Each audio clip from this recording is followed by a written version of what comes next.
Hello, thank you for having me. Today I wanted to talk about a video that was, well, it's not a video, it was actually a hearing at the Senate Judiciary last week. They had three CEOs for TikTok and for Facebook. Is Mark Zuckerberg is the main person that I'll be talking about today. One of the interesting facts was about TikTok, and we'll start with that. TikTok, when you see it in China, it is basically educational benefit videos. Like it could be for math, science, it could be anything for them educational purposes wise. And when you look up anything in TikTok in the United States, you see a lot of explicit content, which could be nudity, self harm videos. And today I just wanted to talk about the dangers that you have when you look this stuff up.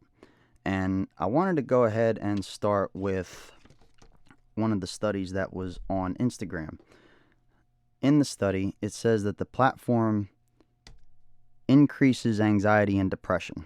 That would probably be for the United States because in the United States, there is an increase in anxiety and depression. In my opinion, it leads to when you're looking up content on TikTok. Is it right? In my opinion, no. It should only be for educational purposes. So that is one thing I'd like to pass on to you guys. Only look up educational purpose videos on TikTok. Another one, they went over some statistics as well in the past week for girls between the ages of 13 to 15. Last week, there was 37% of the users on Instagram were exposed to nudity. In addition, 24% were exposed to unwanted sexual advances. And 17% had also been exposed to self-harm content. In my opinion, right now, what I would say is be very careful about all the content that you do see on social media platforms, because sometimes this content is not blocked by parents on their internet. They could put a control on there, but some don't. But some of the parents might not know what content that they can view on TikTok or Instagram or Facebook. As well, some Facebook users that you might encounter might not actually be the real person. And a lot of them were also asking for a very explicit content, which would be nudity photos or anything else negative that they can use to your advantage. Once they get that content, at that point it turns into a money-making scheme, because then they're asking for money. At that point, it really put a negative effect on a lot of these kids. What I would say to the youth right now, do the best you can to just stay away from all that. If anybody starts asking you about content on Facebook, Instagram, wherever, if they are starting to ask you for content that you don't feel comfortable with giving out, don't do it.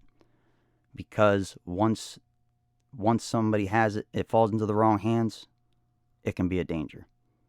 It can lead to self-harm of that person. They could do it to themselves, and they might even do something even worse, and they might not even be a part of this world anymore. As we all know with Facebook, it was started by Mark Zuckerberg, and he stole funding from a colleague of his to start Facebook. What I would say, just really be careful about everything that you do see on Facebook. I mean, Facebook did start from a person stealing funds to start something for their own financial gain. And at this point, I would like to thank you for having me on today, and I hope this message gets out to everybody. And I hope you guys have a wonderful day. Stay safe, and hopefully hear from you guys again soon. Thank you. Quote, we make body image issues worse for 1 in 3 teen girls. Here's another quote. Teens blamed Instagram, this is your study, for increases in the rate of anxiety and depression. This reaction was unprompted and consistent across all groups. That's your study.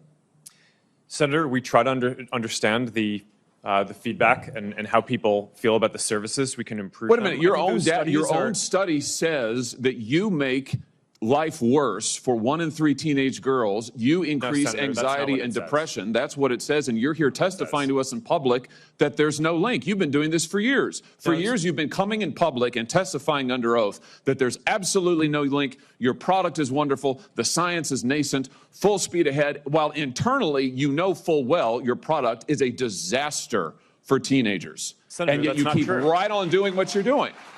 Right? Not true. That's not true. Let me show you some other facts I know that you're familiar with. Wait a minute. That's not a question. That's not a question. Those are facts, Mr. Zuckerberg. That's not a question. Those aren't facts. Here, let me show you some more facts.